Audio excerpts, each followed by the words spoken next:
We thank you, most gracious God, that you give us your name and your word to provide access to you and rest for our souls. We ask for your blessing on the work we undertake. Please be with our families, protect this community, give us joy in our service of you this day. In Jesus' name, amen. The assignments that you've just done, by and large, well done, but it's hard to generalise. Where they weren't so well done, it was because the question wasn't answered or was only partly answered. Just a general tip, if you don't understand a question and what's required, don't be wary of consulting the lecturer to find out whether you've got the question right or not.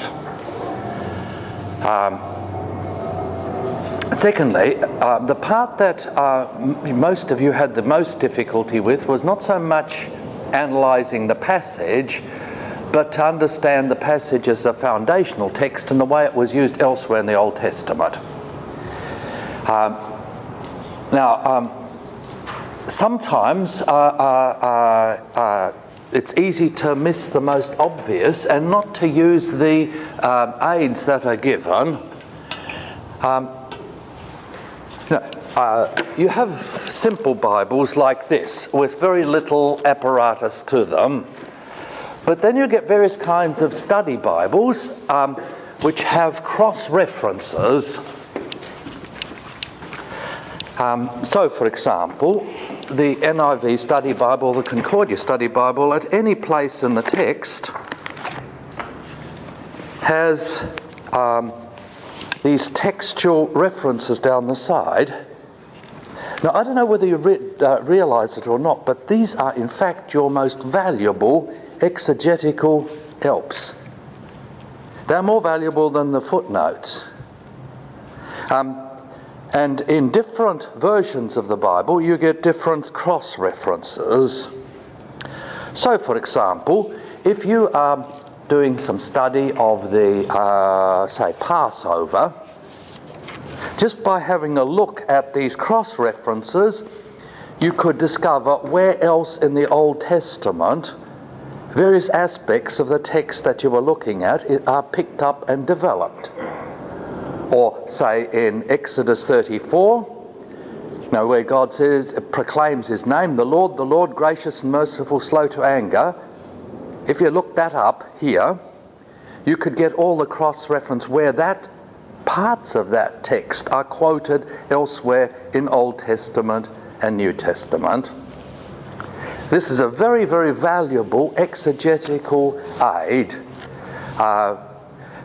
Most versions will only have those texts which directly quote the text.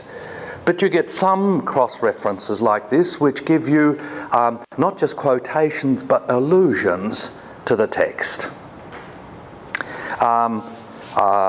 Learn to make use of these cross-references. In the New Testament, in your, at least in the Greek Bible that I've got, there are extensive cross-references as part of the Greek text. There's nothing like that quite like that in Hebrew text? No, because the Hebrew Bible is given in the way it is, in the way it's come down to us in the tradition. This is a very modern way of presenting the text.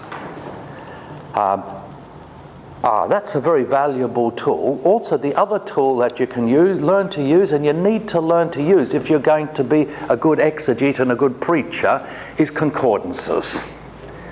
Now, by itself, an English concordance is valuable. Let's say you're doing work on the Passover, just to look up all the references Passover, even in an English concordance, in Old Testament. The problem is that the English translation doesn't always coincide with the Hebrew. The most valuable and simplest to use in concordance is Wigram Bagster. Wigram Bagster, in case you don't know it, I'll get a copy of it and just put it there if you want to look at it, my copy of it.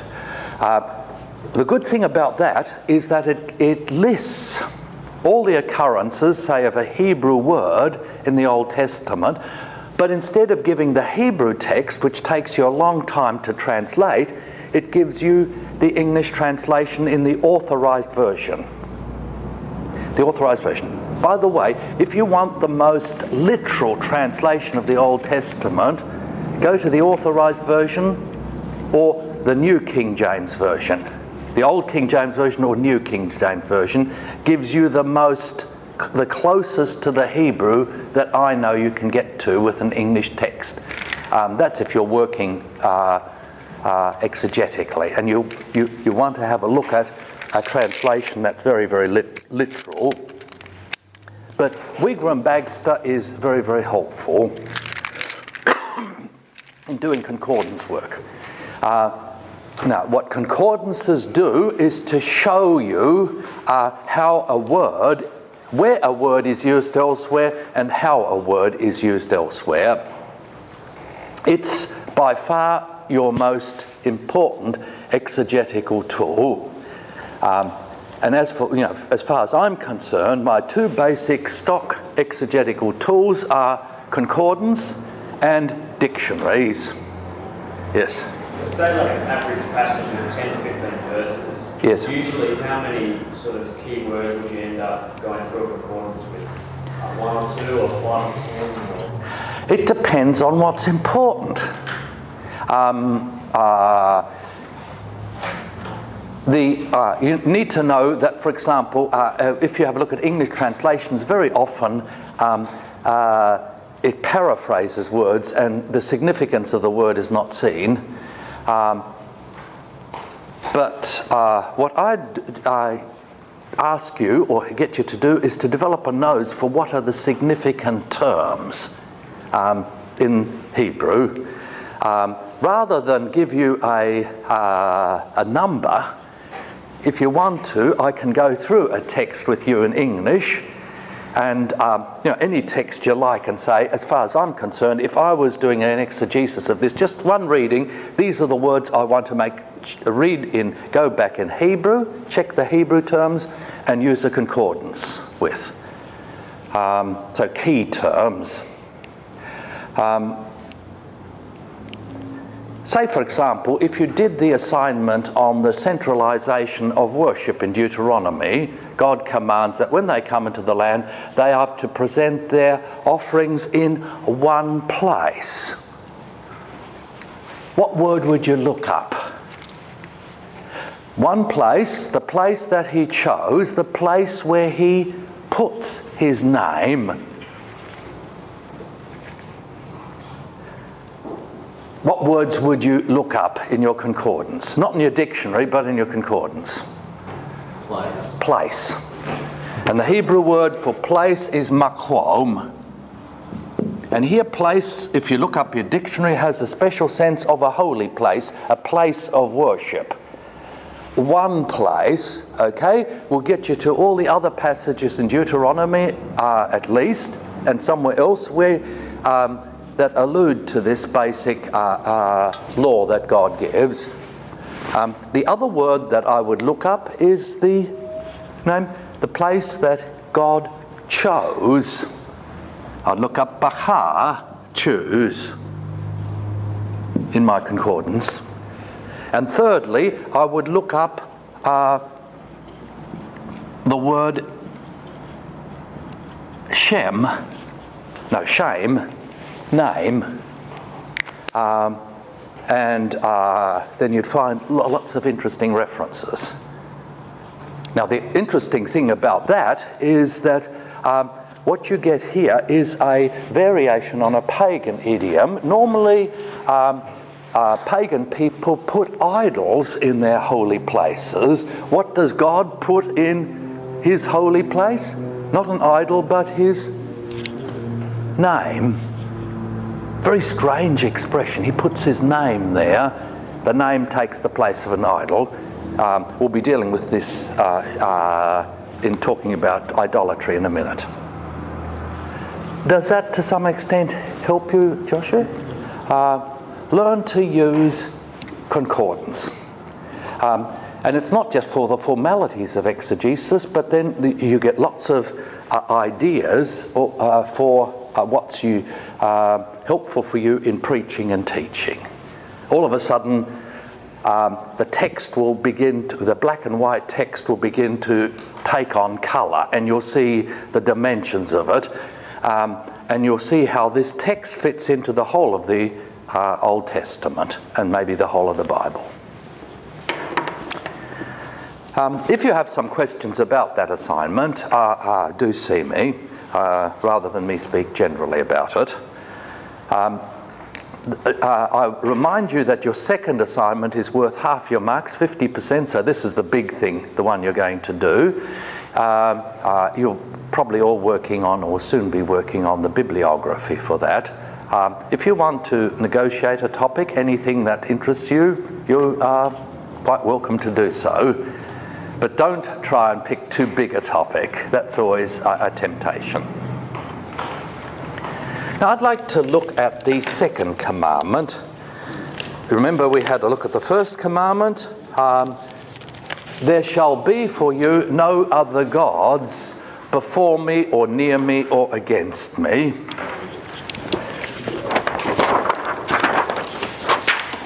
I would just quickly like to go through the Hebrew of the second part of the first commandment.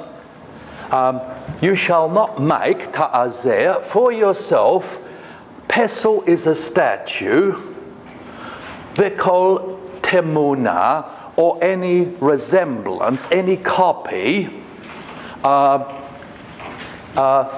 any copy of what is in the heavens above and what is on the earth below, the heavens understood, and what is in the waters under with respect to the earth. Lo tishachaveh, you shall not perform prostration to them or before them. You shall not prostrate yourselves before them, and you shall not either serve them or be enslaved by them. Remember, that's one of the last points I made last time. This is a mixed pointing here. It can be understood either as a kal, serve them, or ironical hofal, be enslaved by them. For Anachi Yahweh, for I, Yahweh, am your God, Elkanah, a passionate God, visiting the crookedness or iniquity of the fathers upon sons or children to the third and fourth generations, understood, to those who hate me, for my haters, and performing generosity, kindness, loving kindness to thousands of generations, to those loving me and keeping my commandments.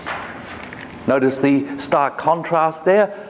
Limited consequences of evil. God allows evil to have limited consequences to people. But as far as it goes is third and fourth generations, the people that any living person has direct contact with. So God limits the scope of evil, but the scope of his loving kindness is unlimited to those who love him. And it goes from generation to generation. Now notice the term here for idol is pesel. Now one of the big debates that you have in Christendom is does the prohibition of idols belong to the first commandment or is it the second commandment? Now for Calvin, And the people following the tradition of Calvin, the prohibition of idols is the second commandment and is very, very important for them. So the prohibition of idols is the second commandment. However, there's a problem if you take that. You notice here, there shall not be for you other gods before my face. Notice the plural. And then you go to the singular. You shall not make any idol, any statue, or any copy, resemblance of anything in the heaven, earth, under the earth. You shall not bow down, prostrate yourself, not to it, the idol, here, but to them. What's the nearest them, the antecedent? Is other gods. And you shall not serve them. If you follow the strict grammar, all this is the same topic. It has to do with the first commandment. So, and that's been the Lutheran Catholic Orthodox tradition, is to take this as one commandment rather than as two commandments. I don't think a lot matters, but on how you number the commandments. But what matters a great deal is on how you interpret the commandments. Now, right from the beginning, can I say there's a problem here? There's two ways in which you can understand idolatry and idols. You could have an idol of the true God or of a false God. So one of the features of pagan theology, pagan worship, is that they have access to their gods through an idol. So you have an idol of Baal or Asherah. Now, that's what scholars call gross idolatry. Gross idolatry. But that was not the usual problem in the Old Testament. The problem in the Old Testament was not that the Israelites made idols for other gods, but they used an idol to serve the true God, the Lord.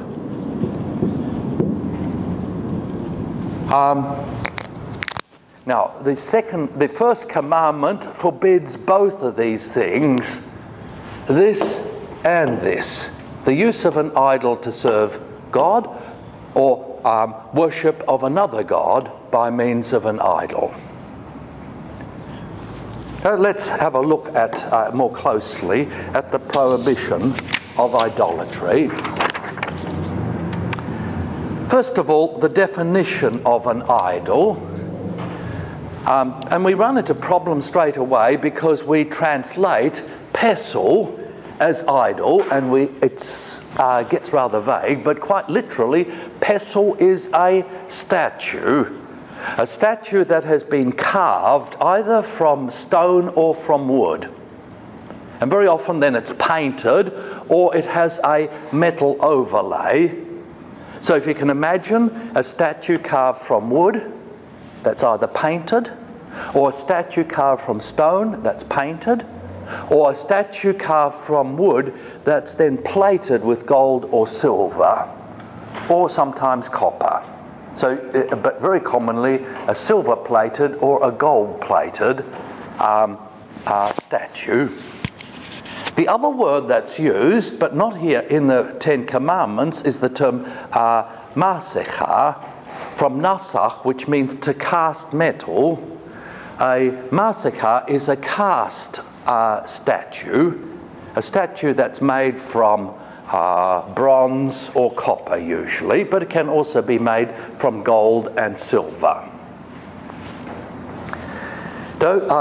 So an idol is a statue of wood, metal or stone for the Lord, as with the golden calf. Remember at Mount Sinai they made a statue of the Lord, for the Lord, as their idol of the Lord, so that the Lord would travel with them on their journey to the Promised Land.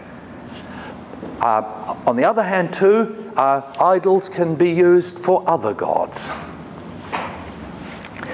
In the Old Testament then, even though initially the second commandment refers to statues of God, it's extended to carved stone relief for prostration on. So if you can imagine, you have stone and then you have a figure of Baal or Asherah carved in stone, and you would literally place yourself upon Baal or Asherah. Can you see the idea there? It's not to bow down before it, but to put yourself on the god. They're also extended to pillars. Baal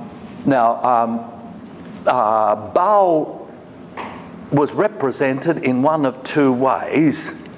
The sky god, remember the sky god Baal, was represented classically by the Canaanites in one of two ways. Either with a statue of a bull, hence the golden calf, bull, symbol, picture of male virility, bull with horns, large penis, male picture of virility, fertility. But more commonly than that, he was represented by a carved stone shaped either directly or roughly in the form of a penis, representing virility, male power. So hence you get pillars of stone, and God forbidding pillars of stone. I don't know if you've noticed that in the Old Testament. And then you had Asherah, the earth mother. She was either represented by a statue of a naked woman with a great emphasis on the sexual organs, or else, quite commonly, she was represented by a pole, a stylized pole in the shape of a tree, or more commonly by a tree that was pruned in the shape of a woman. So either a cypress pine or some other tree like that you can shape in feminine shape, or an almond tree pruned in a shape of a woman. These are the Asherahs. If you read Deuteronomy, God says that they are to destroy the Ashtaroth or the Asherahs in the land.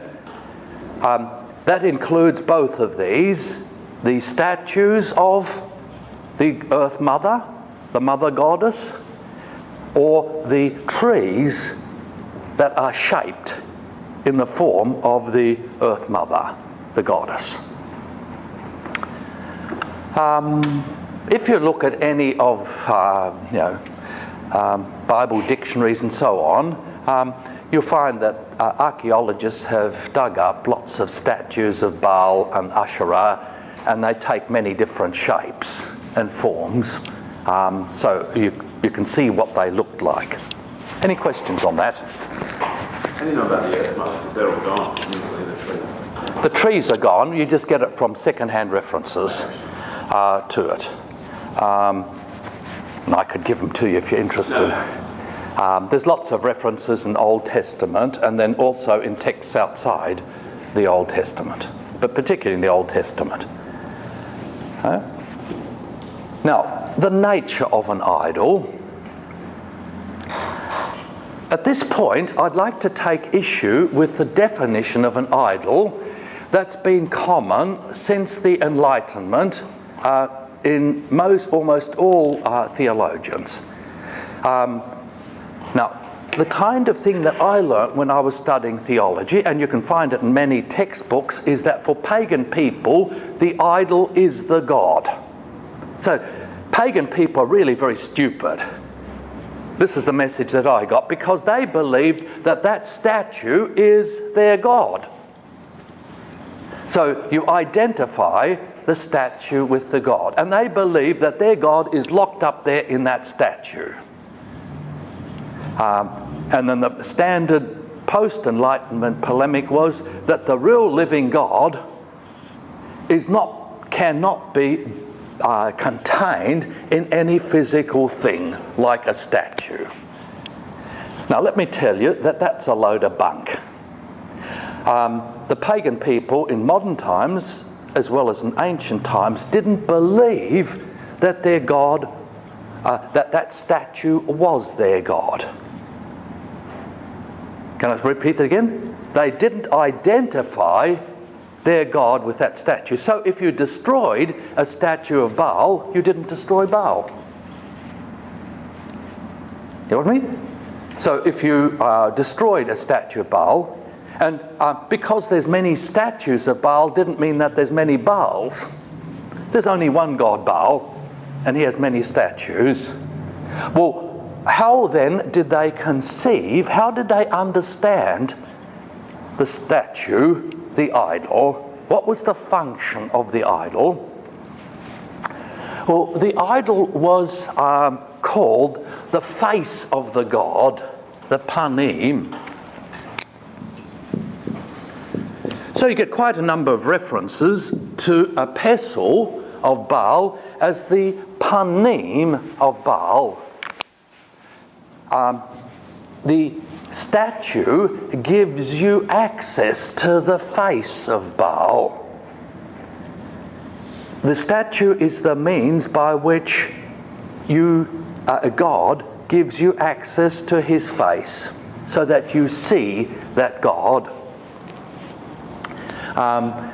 If you could use a Christian term or Jewish term, the idol is not the God but gives you access to the God.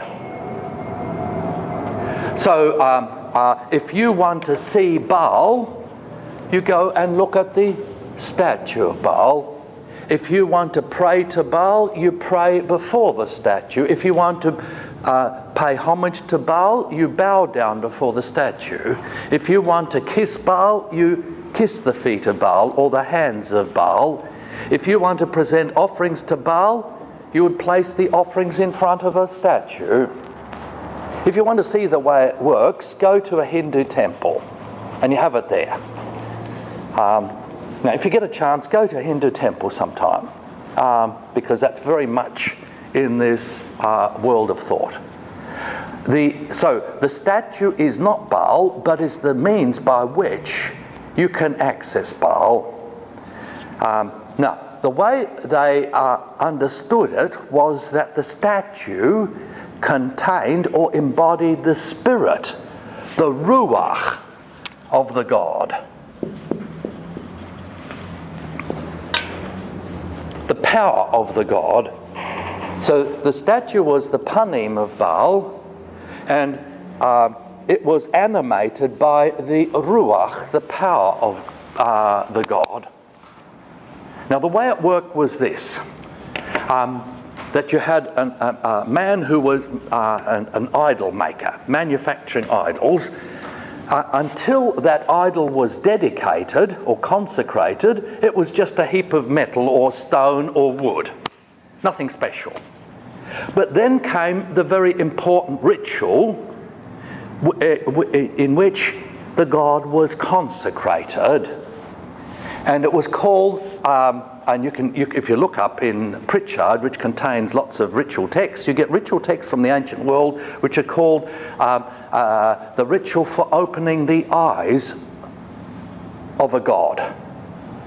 Now what would happen is that there would be a ceremony in which the priest of that god would open the eyes of the statue so that through that statue God would see you, would open the ears of the statue so that through that statue God would hear you, would open the mouth of that statue so that this God would speak to you, would open the nostrils of the statue so that this God would be animated by, empowered by the spirit of the god.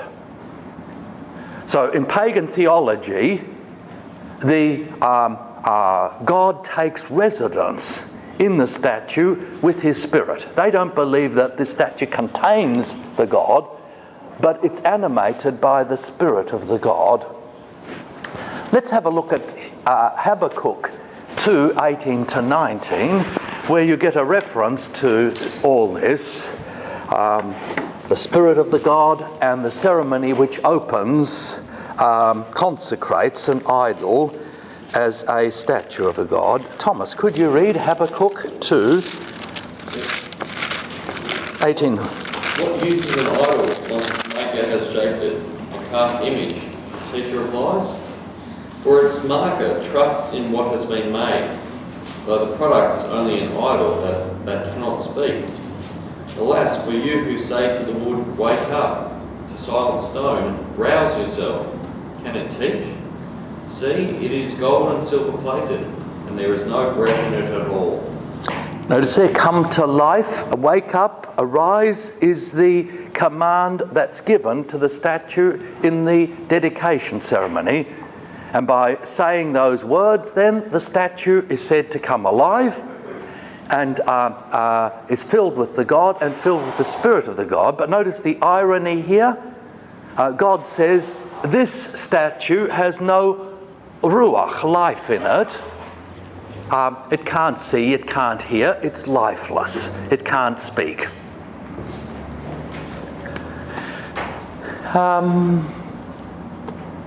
Now, can I just stop there? I've summarised what's a whole complicated series of arguments, but it's very important, not only if you want to make sense of the Old Testament and its prohibition of idols, but many of you will be dealing with people who are ex-Hindus or Buddhists, where idols are very, very important and part of their whole makeup. And before you can help people, you need to understand it, and you need to avoid crude polemics, which won't cut any ice with them. Yes? I was going to say, like, we don't have idols, but our sanctuary functions in a way in which that's where we bring offerings to God, and we Yes. put them on His throne. And they're just, I'm not saying it's the same, but at least you could even hand that up to Hindus. It may be the cost, right? This is actually a place where, in the sanctuary of the church, there is some way in which we approach God. We approach God. And He approaches us. Yes. No, if you wanted to get the exact parallel to this in Christian terms, or in Lutheran terms, you'd say the idol is the means of grace. Yeah. The means of grace. That gets as close as you can, and that's looking at it sympathetically. Yes. Within their own terms rather than in polemical terms. And if you want to engage with people, you've always got to understand them before you start arguing with them and criticising them. Otherwise, it's beside the point. You must understand them. Any other questions? Yes, Ben, you had some. Yeah, when modern people have sort of statues of Buddha in their homes and gardens, Yes. is it sometimes just a sort of good luck thing, or is there always something deeper going on? Well, that question's loaded, as if good luck is not deep. Why? Well, put it another way, why is it that pagan people not only have statues, say Buddhists not only have statues of Buddha in their living room or in their garden, but they might wear little statues on their ears or have a symbol of Buddha on their nose or even in their belly button or other places? It's decorative. Good fortune. It would bring them good fortune. It brings them blessing. If the God is there, then the God will bring good luck or blessing, put in Christian terms. And what will the God do with bad luck? Will repel it.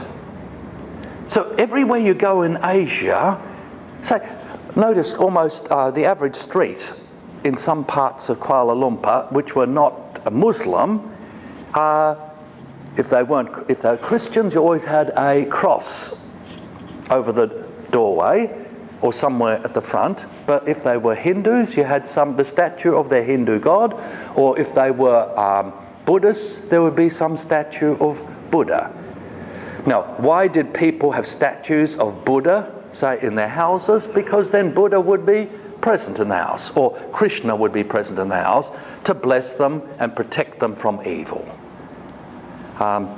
Righto? So the God would be bring his presence, his protection to them. Yes? And that kind of Buddhism that's widely practiced in Asia is borrowed a lot from Hinduism, though. That's right, yes. That idea of a God to protect you, and it's more of a Hindu thing, but it's become Buddhist in the Asian context. Yeah, there's two different branches of Hinduism. There's one which is atheist, and there's one that's not atheist. Buddhism, yeah, Buddhism. Yes. Now, let's see if you've got it. One of the commonest criticisms that pagan people had of the Jews was that they were really atheists. And their taunt was, again and again, say, where is your God? What were they getting at? Why did pagan people believe that the Jews were really crypto-atheists? Yes? They didn't have an idol in the sense that the other nations around them had an idol. They may have symbols and somewhat. Yes. But basically they had nothing except an empty message that this is where God is. Righto? In practical terms, their God was merely an idea, a useless idea. They didn't have a God who could help them. Why didn't they have a God to help them? Because they didn't have idols. So idols and gods went together everywhere in the ancient world.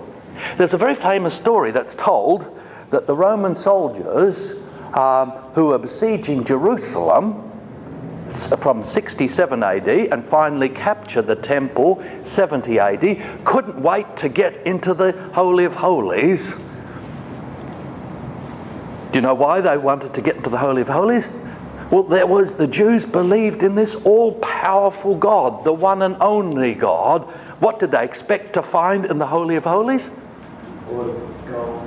You know, one of the most beautiful statues that you could ever imagine. They burst through the curtain, and what did they see? Zilch. Nothing.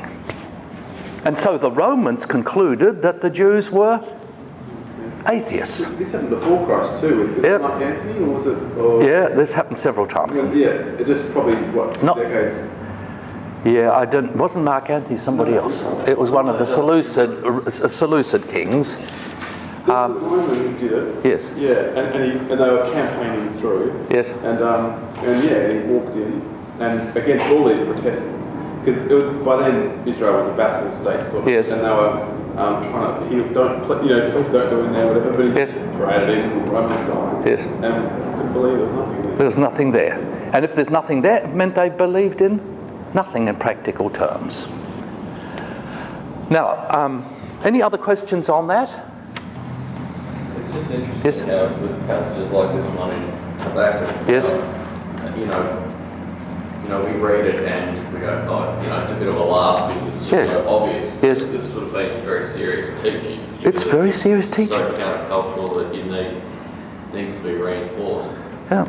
And it's not only countercultural, but it needs spoken in a society where people from experience knew the power of idols, and they knew the power of the pagan sanctuaries. That something powerful was at work here. So intellectual kind of philosophical arguments didn't wash at all, because from experience they knew that there was power here and there was supernatural power here. And that was, if you regard as being self-evidently true, it's the culturally given thing. We always need to see how countercultural Old Testament, New Testament, the church is to the present day. We're countercultural. And this is one of the most obvious countercultural features. It defies common sense.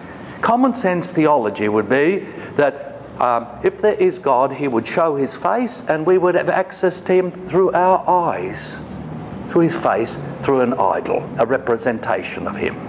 That's common sense theology. Somebody else said? Yeah? Okay, let's go on now. And you won't understand what follows unless you see this sympathetically rather than ridicule it and send it up. Now, the strange thing is that God does something which doesn't make sense on the face of it. I would have thought that God would only have prohibited the use of idols with other gods. But I would have thought God would be happy for people to use an idol to worship him and access him. You know, what matters is not how you worship, what matters is who you worship and your right motive. So what matters is that you do the right thing in worship the right God with the right motives, and have trust in the right God. But if there's one thing that is prohibited here in the first commandment, is not just other gods, and not just idols for false gods, but the use of an idol for God. This is as bad as that. And in fact, God seems to imply that if you use an idol to try and access him, you aren't accessing him, but what are you accessing?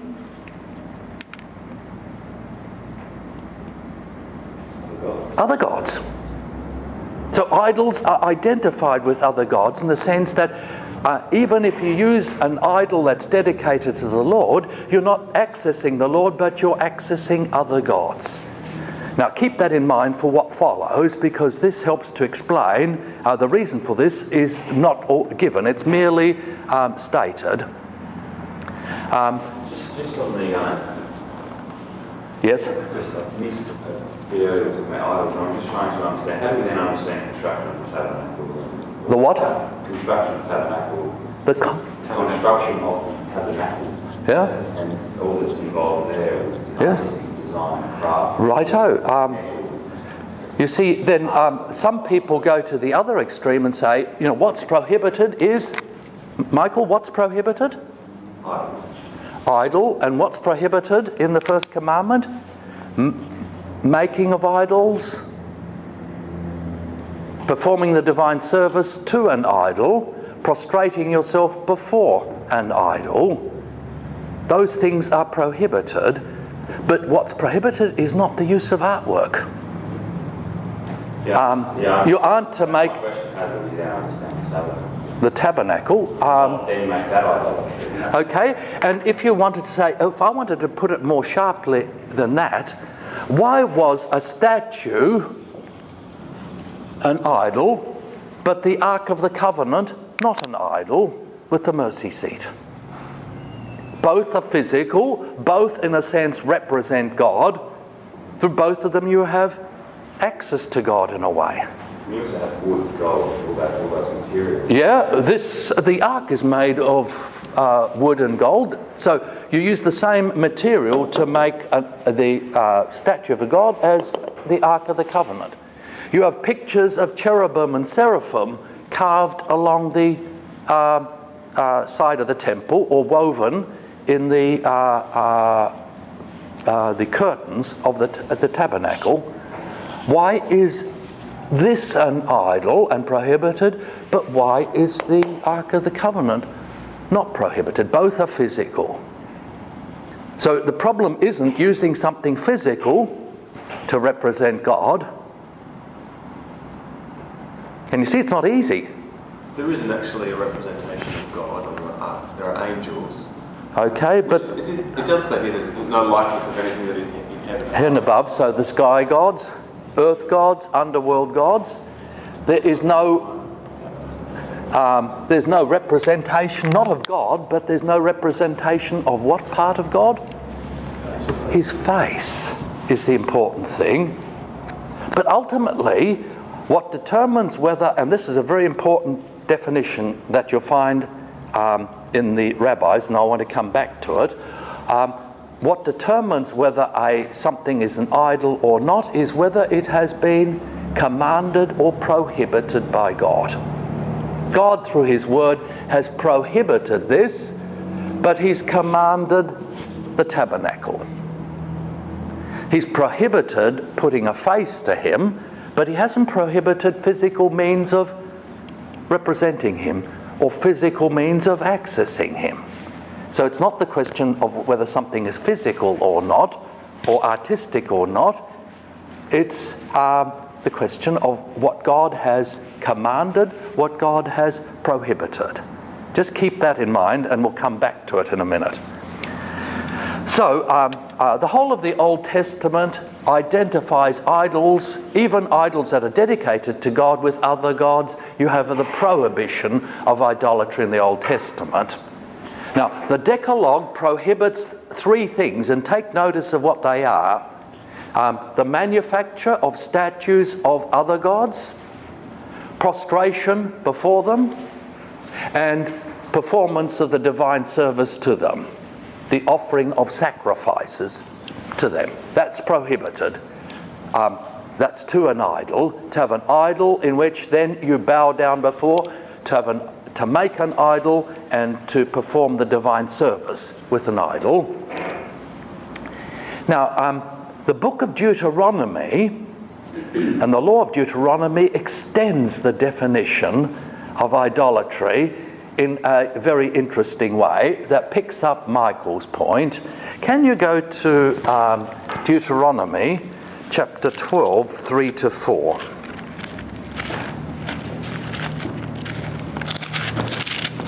Now, this is going to be very important for Jewish theology, rabbinical theology, but also then for Christian theology and Lutheran theology. Deuteronomy 12, 3-4. Chris, could you read, please?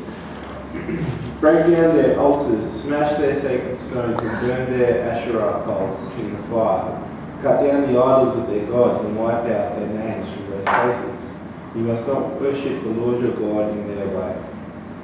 Now, you must not worship the Lord your God in their way. The Hebrew word there, you must not serve the Lord your God in their way, means using the rituals of the pagans. So you're not supposed to use pagan rituals to serve your God.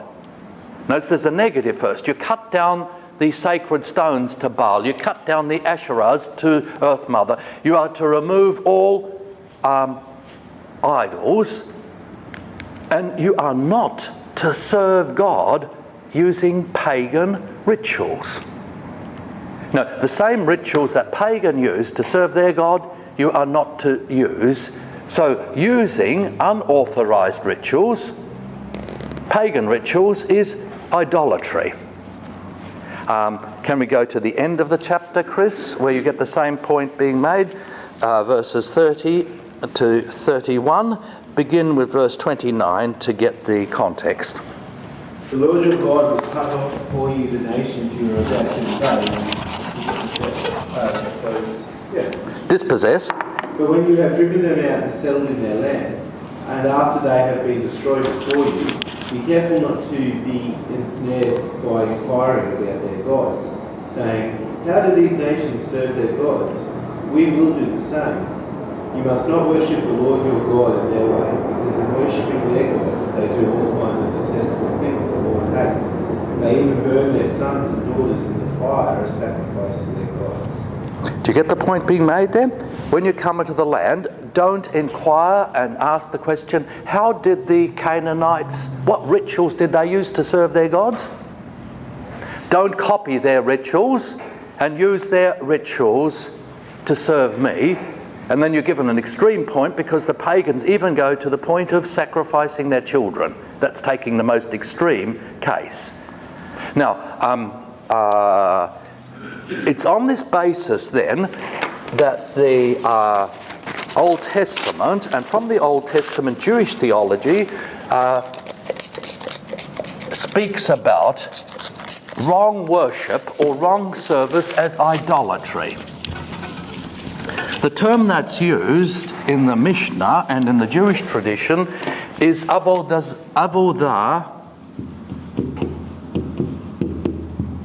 sarah.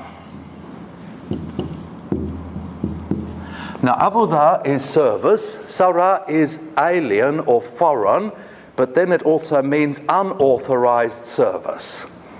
What you get the contrast here is between, there is the kind of service that God institutes, establishes through the law of Moses. If you worship God in an alien way, in a way that he hasn't authorized, then you are guilty of idolatry. You with me? So any form of serving God in a way that he hasn't instituted or established or authorized is idolatry. Now, this was very important for the Reformation because any kind of worship that was not divinely instituted and in accordance with God's word is regarded by Luther, the Reformers, as idolatry. So idolatry is not just serving the wrong God, but it can also be serving the right God in the wrong way, in a way that he has not authorized or established. Any questions on that? Can you see the basic argument here? And you can see that quite clearly in the story of Jeroboam. You remember the sin of Jeroboam? Well, Jeroboam led the rebellion of the 10 northern tribes who separated themselves from Rehoboam, the son of Solomon, who continued as the king in the south. So Jeroboam rebelled against Solomon's son, and what Jeroboam did was to establish 2 other places of worship, 2 other shrines, to rival Jerusalem. And in these, they were in Bethel and down the south, and Dan up in the north. And in these places, he replaced the Ark of the Covenant with golden calves. Now, what was the sin of Jeroboam? I would have expected the Old Testament to focus just on the golden calves, but look what is included. Damien, can you go to 1 Kings chapter 12, 28 to 33? 1 Kings 12, 28 to 33.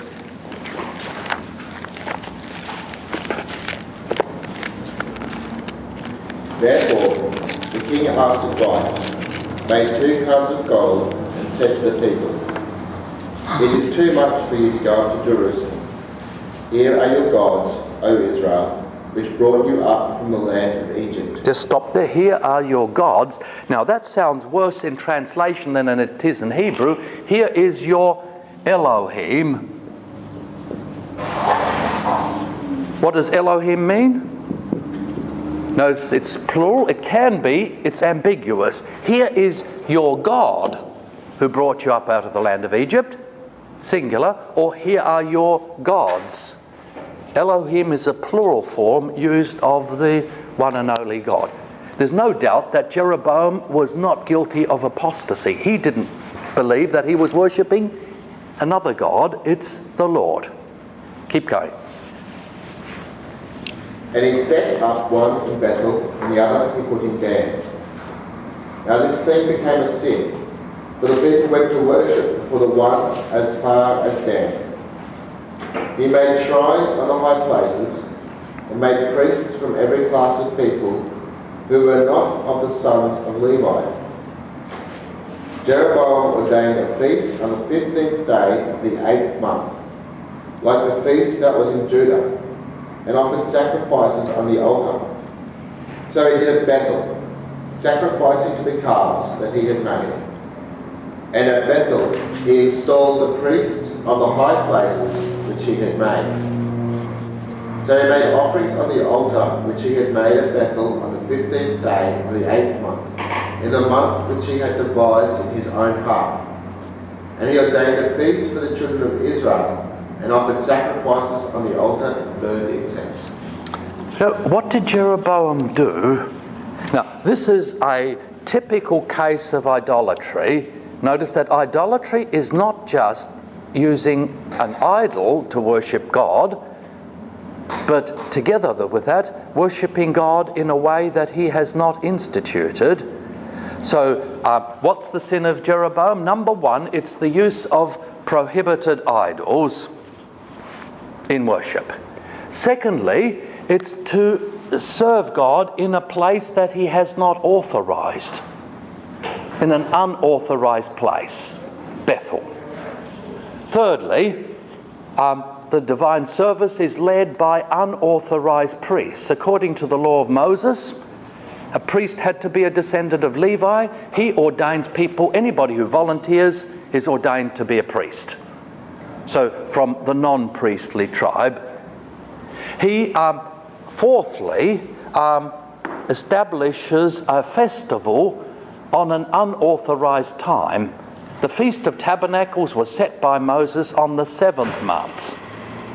But for convenience sake, because it was too early for the farmers, Jeroboam just became very popular by putting it a month later. He set his time for the festival rather than God's time. But most importantly, he himself acted as high priest. Instead of just bringing the sacrifices to the priests who laid them out on the altar, on the feast of the 8th month, on the Feast of Tabernacles, he himself acted as high priest. He engaged in creative Israelite worship. If you asked him, who are you serving? He would have said, I'm serving the Lord. But what was the problem? He served the right God by the wrong means, the idol, and in the wrong way, the wrong place, with the wrong priests, at the wrong time, and with the wrong high priest, himself as high priest. This is idolatry now, but understood in a much more general sense. So the definition of idolatry is extended here beyond just the use of idols. Any questions on that before we have a break? Yes. I can't remember in which books it is that seems to be littered throughout referring to he sinned with the sin of Jeroboam, yes. Are they referring to all of those? All this stuff. All of it. Yeah. Because this remained a holy place until the northern kingdom was destroyed. People of non-Levitical background were in the priesthood. Until it was destroyed, the feast was in the 8th month rather than the 7th month, and the king was the high priest. So the sin of Jeroboam is not just this, but it's this whole package. Now, in fairness to Jeroboam would have been employing good missionary principles.